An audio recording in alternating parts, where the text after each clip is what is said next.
Une information, les amis, sachez que Clélie, qui est avec le service politique, bien sûr, sera avec nous tous les mercredis et tous les jeudis pour commenter cette actualité. Avec grand plaisir. Merci Clélie d'être là désormais. Bonsoir monsieur, essayiste, entrepreneur. Catherine. Et surtout, j'aimerais savoir, est-ce que quelqu'un lui a rappelé la définition du mot intifada qu'on utilise rarement à la légère, qui renvoie historiquement quand même à beaucoup de faits. Parce que moi, j'y suis allée là, et selon le Larousse, oui, bien sûr qu'il se moque du monde, mais est-ce qu'on lui a rappelé juste? Parce qu'il dit, voilà, c'était pacifiste, ça a appelé à l'indignation, je reprends ces mots. Selon le Larousse, intifada, dans les pays arabes, révolte populaire menée contre un régime oppresseur ou un ennemi étranger. Oui. Non, mais je parle à Valérie pendant ce temps-là. J'ai bien compris. Non, mais voilà, juste, est-ce que quelqu'un lui a rappelé ce que ça voulait dire exactement et ce à quoi ça renvoyait? Alors, je suis désolé, mais c'est vrai que j'aurais dehors de l'Assemblée. C'est bien dommage que ce règlement contre ce député, ça ne s'est pas passé. J'allais y venir. Ben Avant, on disait ça il y a quelques années, non? Quand on est élu de la nation, notamment député. Je m'adresse à vous, monsieur le député. On est aussi d'exemplaires. Non, mais si les députés de la France insoumise étaient exemplaires, on le saurait. Ça fait longtemps qu'ils ne donnent pas le bon exemple. Certes. Mais là, en l'occurrence, la consommation de stupéfiants, ça ne concerne pas que la France insoumise. Mais bien sûr que non. Non, mais vous avez eu... En fait, c'est une tradition qui consiste effectivement à être très tolérant parce que c'est ce que je dis. Non mais Rima Assad est une islamiste qui soutient Macron, a créé beaucoup de postes de police qui avaient été supprimés notamment par Nicolas Sarkozy. C'est minuit le mercredi et le jeudi pour vous maintenant. D'autres invités. Au revoir.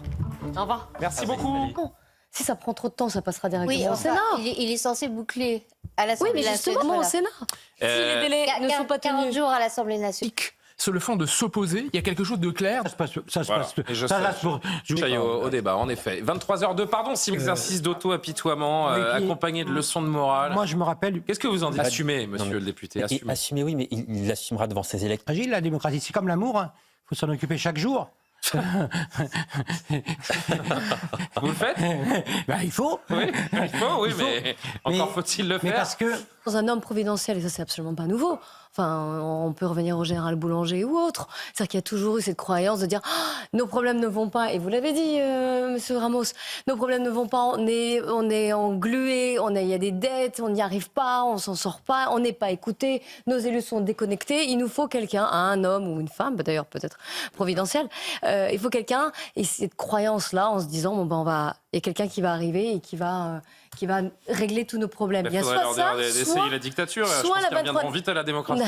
Soit l'autre demande, peut-être qu'on peut lire aussi, et ça vous l'avez sous-entendu, c'est une demande pour une démocratie, j'allais dire, oui, mais plus directe, donc sans passer par vous.